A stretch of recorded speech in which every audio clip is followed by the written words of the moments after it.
Good morning students.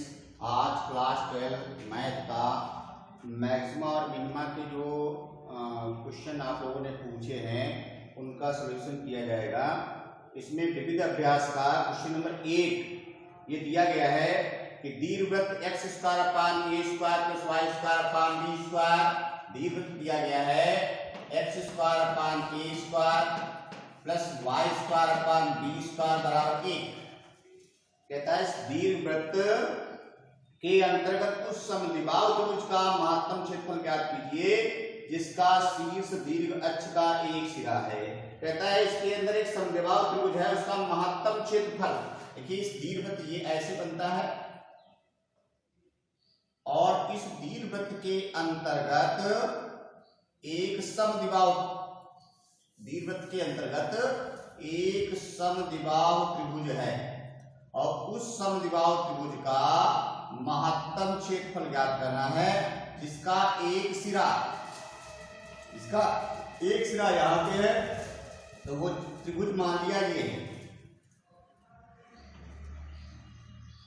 इधर भी बना सकते हैं, इधर भी कहीं पे बना सकते हैं। ये त्रिभुज का क्षेत्रफल दिया गया महत्तम।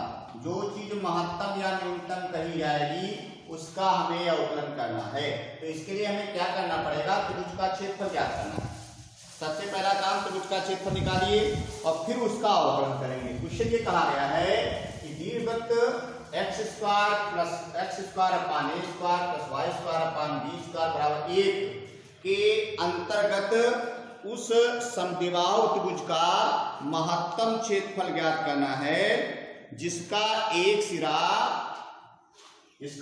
शीर्ष दीर्घ अक्ष के एक सिरे पर है। तो देखिए इसका एक शीर्ष दीर्घ अक्ष के एक सिरे पर है। इस बिंदु के निर्देशांक a, 0 होंगे। अब इस बिंदु के निर्देशांक और चाहिए। अगर इस बिंदु के निर्देशांक पता चल जाए तो हमको ये वाली भुजा पता चल जाएगी, ठीक। और फिर हमें क्या करना पड़ेगा, ये दूरी चाहिए, ये ऊंचाई, ठीक।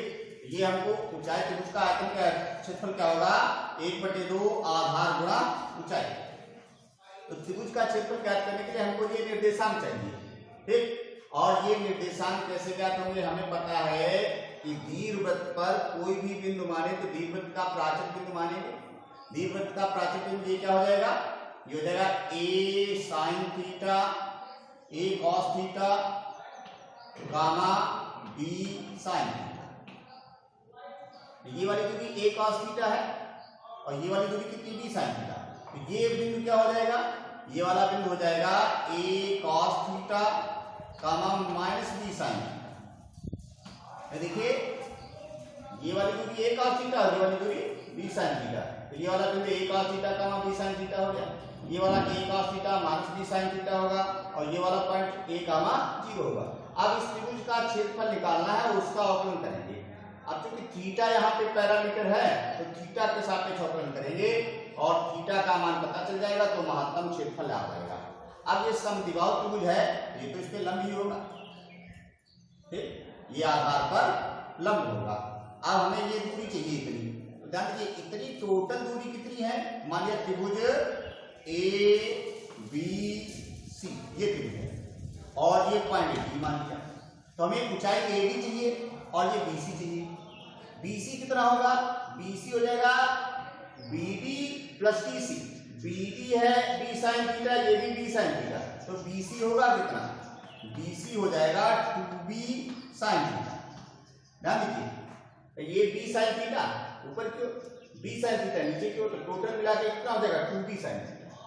अब इतनी दूरी कितनी होगी, देखिए यहां से यहां तक ये 0 0 केंद्र है और ये वाली दूरी होती है कितनी a, टोटल 2a होता दीर्घ अक्ष। ये वाली दूरी a है और a में से a cos थीटा का हम घटा दें तो ये दूरी आ जाएगी AD। AD क्या आएगा, AD आएगा a minus a cos theta. BC पता, AD पता। अब त्रिभुज ABC का क्षेत्रफल निकालेंगे। त्रिभुज ABC का क्षेत्रफल, त्रिभुज ABC का क्षेत्रफल a बराबर 1/2 बेस इंटू हाइट। बेस क्या है BC और हाइट कितना है AD। अब मान रखते हैं इसमें यहां से a बराबर आएगा 1/2 आधा BC कितना है 2B sin theta, 2B sin theta into height AD कितना है A माइनस A कॉमन ले लीजिए, बचेगा 1 माइनस cos थीटा, 2AB ये 2 कैंसिल हो जाएगा, A बराबर आएगा AB और अंदर sin theta minus sin theta into cos theta. थोड़ा और सरल कर लीजिए, इसको 2 से गुणा भाग कर लीजिए, तो A बराबर आएगा AB into sine theta minus, इसको ऐसे लिख सकते हैं 1/2 into 2 sine theta cos theta. यहां से क्षेत्रफल आएगा AB into sine theta minus का 1/2 साइन 2 थीटा। अब पहले इसका अवकलन करेंगे थीटा के सापेक्ष dA/d थीटा, तो AB लिखा रहेगा, साइन थीटा का अवकलन क्या होगा cos theta minus 1/2 sine 2 theta का cos 2 थीटा इंटू 2, ये 2 और 2 कैंसिल हो जाएगा, तो dA/d थीटा बराबर आएगा AB into cos theta minus cos 2 theta. अब उच्चिष्ट अथवा निम्निष्ट के लिए फॉर मैक्सिमा और मिनिमा, उच्चिष्ट अथवा निम्निष्ट के लिए dA/d थीटा बराबर क्या होना चाहिए 0, AB 0 होगा नहीं, इसका मतलब cos theta minus cos 2 theta equal to 0, तो cos थीटा इक्वल टू कितना हो जाएगा cos 2 थीटा, यहां से आएगा cos theta equal to cos 2 theta. सबको कास में चेंज कर लीजिए,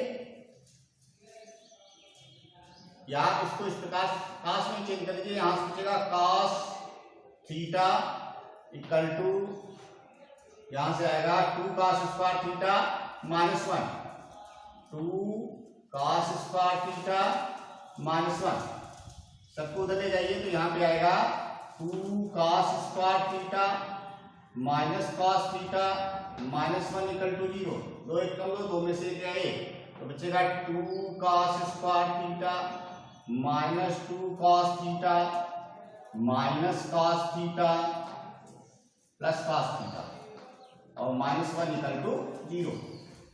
इन दोनों में 2 cos थीटा कॉमन में जाएगा, बचेगा cos थीटा माइनस 1 और इन दोनों में प्लस 1 कॉमन में जाएगा, यहां से बचेगा cos theta minus 1 equal to 0।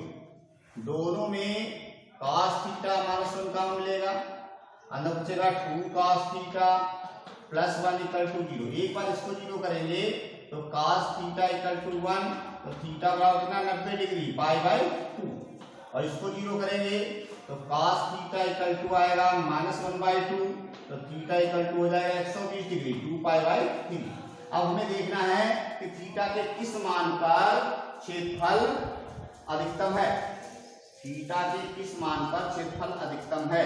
वैसे भी समझ लीजिए यहाँ पे कि थीटा का मान अगर हम 120 रखते हैं तो एक कोण अगर 120 हो गया तो दो कोणों का योग जो है किसी भी त्रिभुज में अगर एक कोण हम 120 करते हैं, ये वाला ये भुजाएं बराबर करने पर कोण हो सकता है। देखिए हम इन पे देखें, इन पर थीटा की वैल्यू, इन पर इसका डबल डिफरेंशिएशन पॉजिटिव है, तो हम देख लें d2a/d theta square, d2a/d theta square कितना होगा, इसका फिर से अवकलन करेंगे तो a भी लिखा रहेगा cos थीटा का माइनस साइन थीटा और cos 2 थीटा का हो जाएगा प्लस का 2 साइन 2 थीटा। अब d2a/d थीटा स्क्वायर किस पे निकालेंगे, d2a/d थीटा स्क्वायर थीटा बराबर 90 पर अगर हम देखें तो थीटा बराबर 90 पर ab इंटू साइन 90, साइन 90 का मान 1 और माइनस का यहां से आ जाएगा -1 और साइन 90 गुना 180 और साइन 180 का मान माइनस साइन 180 का मान 0, तो ये कितना देगा -1, ये क्या है लेस देन 0। तो इसका मतलब π/2 पर क्षेत्रफल अधिकतम है, थीटा बराबर π/2 पर क्षेत्रफल अधिकतम है। और चाहे थीटा इक्वल टू 2π/3 पर अगर हम देखेंगे तो यहाँ पे देखिए 2π/3 पे कितना आ जाएगा, ये भी देख लीजिए, d2a अपान d थीटा स्क्वायर, इस पर थीटा बराबर 2π/3, ये आ जाएगा माइनस का ए बी लिखा रहेगा ए बी इंटू माइनस का साइन 2π/3, और आगे आएगा प्लस का 2 साइन 4π/3, प्लस का 2 साइन 4π/3, ये कितना आएगा ए बी इंटू, यहां से ध्यान दीजिए गलत हुआ, यहाँ पे थीटा इक्वल टू कितना आएगा 0, cos थीटा इक्वल टू 1 तो थीटा इक्वल टू 0, और cos थीटा इक्वल टू -1/2 तो थीटा इक्वल टू 2π/3। तो 0 पर तो साइन 0 हो जाएगा, यहाँ पे 0 पर, और थीटा का मान 0 हो ही नहीं सकता, किसी भी त्रिभुज में थीटा का मान 0 नहीं हो सकता, ठीक।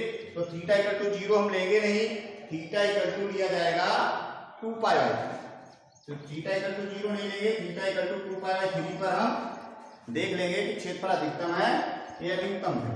तो d2a अपान d थीटा स्क्वायर किस पर, थीटा इक्वल टू 2π/3 पर, ये आएगा ए बी माइनस का साइन 2π/3 और प्लस का आएगा 2 साइन 4π/3, यहां से आएगा ये A B into minus sine 2π/3 हो जाएगा माइनस का √3/3, और देखिए प्लस का 2 इंटू और साइन 4π/3 हो जाएगा माइनस का √3/, तो दोनों माइनस के हैं तो माइनस के रहेंगे, तो माइनस का क्या आ जाएगा 3√3/2, यहां से आएगा √3/2 तो माइनस का ए बी इंटू 3√3/2, ये लेस देन 0 है, तो इसका मतलब थीटा इक्वल टू 2π/3 पर क्षेत्रफल अधिकतम है। यहां पे लिखेंगे अतः थीटा इक्वल टू 2π/3 पर क्षेत्रफल अधिकतम है। अब हम अधिकतम क्षेत्रफल निकालेंगे, हम अधिकतम क्षेत्रफल a बराबर जहां जहां थीटा है वहां पे 2π/3 रख दीजिए, तो a बराबर आएगा A B into sine theta sine 2π/3 और माइनस का आएगा माइनस का 1/2 और साइन 4π/3, साइन 2 थीटा है, तो ये बचेगा ए बी इंटू साइन 2π/3 की वैल्यू √3/2 और माइनस 1/2 साइन 4π/3 की sine 180 plus π/3 sine pi plus π/3 minus sine π/3, तो माइनस का हो जाएगा √3/2 माइनस का, तो माइनस माइनस प्लस, तो बचेगा यहां से ए बी इंटू √3/2 2√3/4 और √3/4, तो 3√3/4, तो क्षेत्रफल आ जाएगा 3√3/4 AB, ये अधिकतम क्षेत्रफल होगा, इतने वर्ग इकाई। यदि किसी भी दीर्घवृत्त में एक समबाहु त्रिभुज बनाया जाए, समद्विबाहु त्रिभुज बनाया जाए, जिसका एक शीर्ष दीर्घाक्ष पर हो, एक शीर्ष दीर्घाक्ष पर और एक शीर्ष दीर्घाक्ष पे दिया गया है, तो इसका क्षेत्रफल अगर महत्तम है तो महत्तम क्षेत्रफल क्या होगा, तो इसका महत्तम क्षेत्रफल 3√3/4 AB होगा। देखिए क्वेश्चन नंबर 9 में दिया गया है कि एक टंकी जिसकी गहराई 2 मीटर है और इससे एक ऐसी टंकी बनानी है घनाकार जिसकी गहराई 2 मीटर है और इस पर ढक्कन नहीं है, ढक्कन रहित टंकी बनानी है और उसके आधार के लिए खर्चा दिया गया है 70 रुपए पर मीटर स्क्वायर और चारों दीवारों को बनाने में जो व्यय आता है वो रुपए 45 पर मीटर स्क्वायर आता है। और टंकी का आयतन कितना रखना है 8 मीटर क्यूब, टंकी का आयतन 8 मीटर क्यूब रखना है, घनाकार टंकी बनानी है और आधार के लिए खर्चा आ रहा है 70 रुपए पर मीटर स्क्वायर, बाकी चारों दीवारों को बनाने में खर्चा आ रहा है 45 रुपए पर मीटर स्क्वायर। तो पता करना है कि टंकी को न्यूनतम लागत में बनाने के लिए कितना खर्चा आएगा। तो पहले हम टंकी का खर्चा निकालें और लागत जो इसकी न्यूनतम है तो इसके लिए टंकी की लंबाई चौड़ाई निकाल लें और टंकी की लंबाई चौड़ाई जब पता चल जाएगा तो लागत निकल आएगी। मान लिया टंकी की लंबाई जो है x है, माना टंकी की लंबाई बराबर x मीटर, चौड़ाई बराबर y मीटर और ऊंचाई तो 2 मीटर दी गई, ऊंचाई गहराई दी गई है इसकी 2 मीटर। अब खर्च इसका देखें तो खर्च अलग अलग है। टंकी का जो आधार है उसका खर्चा है 70 रुपए पर मीटर स्क्वायर और बाकी जो चारों दीवारें बनानी है उनका खर्च है 45 रुपए पर मीटर स्क्वायर। ठीक, तो पहले हम आधार निकाल लें। टंकी के आधार का क्षेत्रफल, आधार का क्षेत्रफल कितना हो जाएगा लंबाई गुणे चौड़ाई, लंबाई है x और चौड़ाई है y।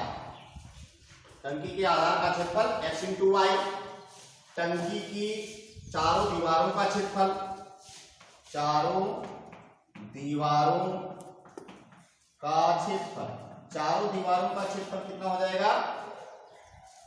देखिए इसमें चौड़ाई गुणे ऊंचाई, इसमें लंबाई गुणे ऊंचाई, तो यहाँ पे 2 इंटू लंबाई धन चौड़ाई इंटू ऊंचाई, 2 इंटू लंबाई हो गई x, चौड़ाई हो गई y और इंटू ऊंचाई कितनी है 2, तो इसके चारों दीवारों का क्षेत्रफल हो जाएगा 4 इंटू x प्लस वाई। अब देखिए सभी दीवारों का क्षेत्रफल हमको पता है तो कुल क्षेत्रफल कितना हुआ, इसका खर्चा है 45 रुपए पर मीटर स्क्वायर, आधार का क्षेत्र खर्चा है 70 रुपए पर मीटर स्क्वायर और चारों दीवारों का खर्चा है 45 रुपए पर मीटर स्क्वायर। अब हम टोटल खर्चा निकालेंगे, उससे पहले आयतन भी दिया गया, टंकी का आयतन वो कितना जाएगा, टंकी का आयतन होगा लंबाई गुणे चौड़ाई गुणे ऊंचाई, लंबाई है x, चौड़ाई है y और ऊंचाई है 2 और ये बराबर किसके है 8 के, 2 चक्कू 8, x y बराबर 4। इस समीकरण से हम x या y का मान निकालेंगे। अब खर्चा देखें, खर्च को मान लिया c है, खर्च c मान लिया, कॉस्ट तो c बराबर कितना खर्च, एक तो आधार का खर्चा कितना आएगा, आधार का खर्चा है 70 रुपए पर मीटर स्क्वायर, आधार का क्षेत्रफल आया है xy मीटर स्क्वायर तो आधार का खर्चा हो जाएगा 70xy, यह आधार का खर्चा आएगा। और चारों दीवारों का खर्चा कितना है 45 रुपए पर मीटर स्क्वायर, चारों दीवारों का क्षेत्रफल आया 4 इंटू x प्लस वाई, तो चारों दीवारों पर खर्चा हो जाएगा 45 से गुणा कर दें, 45 चक्कू 4 पंचे 20, 4 चक्कू 16 तो 18, 180 इंटू एक्स प्लस वाई। देखिए चारों दीवारों का क्षेत्रफल क्या होगा, चारों दीवारों का क्षेत्रफल, इस दीवार का क्षेत्रफल अगर हम देखेंगे तो यहाँ पे लंबाई ऊंचाई इंटू चौड़ाई, फिर ऊंचाई इंटू चौड़ाई तो 2 इंटू ऊंचाई इंटू चौड़ाई। ठीक, इसी प्रकार से 2 इंटू लंबाई इंटू ऊंचाई, तो यहाँ पे 2 काम में जाएगा और लंबाई धन चौड़ाई इंटू ऊंचाई, ये चारों दीवारों का क्षेत्रफल होता है। तो 2 इंटू लंबाई धन चौड़ाई गुणा ऊंचाई, ऊंचाई 2 मीटर दी गई टंकी, तो चारों दीवारों का क्षेत्रफल इतना आएगा, इतने मीटर स्क्वायर और आधार का क्षेत्रफल xy मीटर स्क्वायर होगा। टंकी का खर्चा कैसे है, टंकी का खर्चा दिया गया 70 रुपए पर मीटर स्क्वायर आधार के लिए है और 45 रुपए पर मीटर स्क्वायर चारों दीवारों के लिए। तो खर्चा कितना आ जाएगा, आधार का क्षेत्रफल आया है xy मीटर स्क्वायर, 70 रुपए 1 मीटर स्क्वायर का खर्चा है, तो आधार को बनाने में खर्चा कितना आ जाएगा 70xy और चारों दीवारों को बनाने के लिए खर्चा दिया गया 45 रुपए पर मीटर स्क्वायर। चारों दीवारों का क्षेत्रफल आया है इतना, तो इतने का खर्चा कितना हो जाएगा 45 इंटू इतना, तो टोटल खर्चा लिया गया। अब इसका हमें अवकलन या तो x के सापेक्ष करना है या y के सापेक्ष करना है। अगर x के सापेक्ष करें तो इसमें से x हटा लें, y के सापेक्ष करें तो इसमें से y हटा लें। तो y हटा लीजिए, y का टू क्या आ जाएगा यहाँ से 4/x, तो यहाँ से c बराबर आएगा 70x इंटू 4/x, y बराबर आ जाएगा 4/x और plus 180 into x plus y का मान 4/x। यहाँ से x कैंसिल हो जाएगा तो कास्ट आएगा 7 को 28 280 और plus 180 into x plus 4/x। अब x का मान अगर पता चल जाए तो कास्ट निकल आएगा और हमें करना क्या है, कास्ट को न्यूनतम रखना है, लागत जो है न्यूनतम रहे। तो c न्यूनतम होने के लिए इसका डबल डिफरेंशिएशन पॉजिटिव आना चाहिए। अब इसका पहले x के सापेक्ष अवकलन करेंगे dc/dx, तो 280 का 0 हो गया, इधर बचेगा 180 इंटू x का 1 और 1/x का -1/x स्क्वायर, तो -4/x स्क्वायर। अब उच्चिष्ट अथवा निम्निष्ट के लिए dc/dx बराबर क्या हो जाएगा 0, तो 1 - 4/x स्क्वायर इक्वल टू 0। यहां से आएगा 4/x square equal to 1, x square equal to 4, x equal to +-2। क्योंकि लंबाई चौड़ाई ऊंचाई कुछ भी निगेटिव लेंगे नहीं, तो यहाँ पे x बराबर कितना हो जाएगा 2, x का मान 2। अगर x का मान 2 है तो हमें ये भी दिखाना है कि x बराबर 2 पर इसका डबल डिफरेंशिएशन पॉजिटिव होगा। तो अब निकालें d2c/dx स्क्वायर, 180 लिखा रहेगा, 1 का 0 हुआ और 1/x स्क्वायर का -2/x क्यूब, तो -2 और इंटू -4 प्लस का 8, तो बचेगा प्लस का 8/x क्यूब, प्लस का हो जाएगा 2/x क्यूब -2/x क्यूब होगा, 4 पहले लिखा है तो प्लस का 8/x क्यूब। अब ये निकालें किससे, d2c/dx स्क्वायर x बराबर 2 पर, x बराबर 2 पर 180 गुणा 8 और बटा 8 कैंसिल हो जाएगा, 180 आएगा और 180 ग्रेटर देन 0, अतः x बराबर 2 पर लागत न्यूनतम है, लागत न्यूनतम है। अब न्यूनतम लागत निकाल लीजिए, न्यूनतम लागत कितनी हो जाएगी, जहां जहां x है वहां वहां लागत में कितना रख देंगे, ये लागत आई x के स्थान पे 2 रख देंगे, तो 280 न्यूनतम लागत आएगी 280 और प्लस 180 इंटू 2 + 4/2, 2 दूनी 4, यहां से आएगा 280 प्लस 180 और इंटू 4, ये आएगा 280, 18 को 72, 720, ये आ जाएगा 80 20 100, 7 2 1000, तो न्यूनतम लागत इसकी कितनी आ जाएगी 1000, इतने रुपए। देखिए विविध अभ्यास का क्वेश्चन नंबर 10, ये दिया गया है कि एक वृत्त और एक वर्ग के परिमापों का योग k है। एक वृत्त दिया गया है और एक वर्ग दिया गया है। वृत्त की त्रिज्या अगर r है, वर्ग की भुजा a मान लें, तो इनके परिमापों का योग, इसका परिमाप 2πr, इसका परिमाप 4a और ये बराबर कितना है कांस्टेंट अचर है। ये कहा गया है एक वृत्त और एक वर्ग के परिमापों का योग k है, जहां पे क्या है अचर है। कहता सिद्ध कीजिए कि उनके क्षेत्रफलों का योग न्यूनतम है। अगर इनके क्षेत्रफलों का योग निम्नतम है, पहले का क्षेत्रफल अगर a1 मान लें, दूसरे का क्षेत्रफल a2 मान लें, तो a1 + a2 न्यूनतम होगा यदि वृत्त की त्रिज्या वर्ग की भुजा वृत्त की त्रिज्या की 2 गुनी है। यदि a बराबर है 2r, अगर a बराबर 2r है तो इनके क्षेत्रफलों का योग जो है वह न्यूनतम होगा। हमें क्या दिखाना है कि इनके क्षेत्रफलों का योग न्यूनतम है, तब a बराबर कितना 2r। तो पहले दोनों का क्षेत्रफल निकाल लें और बाकी हमें ये कंडीशन पता है कि इनकी परिमापों का योग कांस्टेंट है। इसको समीकरण नंबर 1 मान लें और इनके छेदफलों का योग, कैपिटल ए बराबर A1 प्लस A2। तो कैपिटल ए बराबर A1 हो जाएगा पाई आर स्क्वायर, इसका क्षेत्रफल, और प्लस A2 भुजा का स्क्वायर A स्क्वायर। अब हमें दिखाना है कि यह न्यूनतम है, क्षेत्रफलों का योग न्यूनतम होगा जब a बराबर 2 r। ये न्यूनतम या अधिकतम दिखाने के लिए इसका या तो a के सापेक्ष अवकलन करेंगे या r के सापेक्ष। तो इसमें से या तो r हटाओ या a हटाओ। तो इसके लिए देखिए a हटा लें, तो यहां से देखिए 4a बराबर क्या आया, समीकरण 1 से 4a बराबर k माइनस 2 पाई r। तो a बराबर कितना है, k माइनस 2 पाई r अपान 4। तो a बराबर आएगा पाई आर स्क्वायर और प्लस a के स्थान पे आएगा k माइनस 2 पाई आर अपान 4, इसका होल स्क्वायर। ध्यान समझिए, यहां से a का मान क्या आएगा, k माइनस 2 पाई आर और अपान 4। तो a का मान रख देंगे, अब सरल करेंगे इसको। तो a बराबर आएगा पाई आर स्क्वायर प्लस इसका होल स्क्वायर करेंगे k square plus 4 pi r square और माइनस का आएगा 4 पाई के आर और अपान में आएगा 16 ऐसे ले लीजिए। तो a बराबर आएगा 16 pi r square plus k square plus 4 pi r square minus का 4 पाई के आर और अपान में 16। थोड़ा और सरल करेंगे इसको।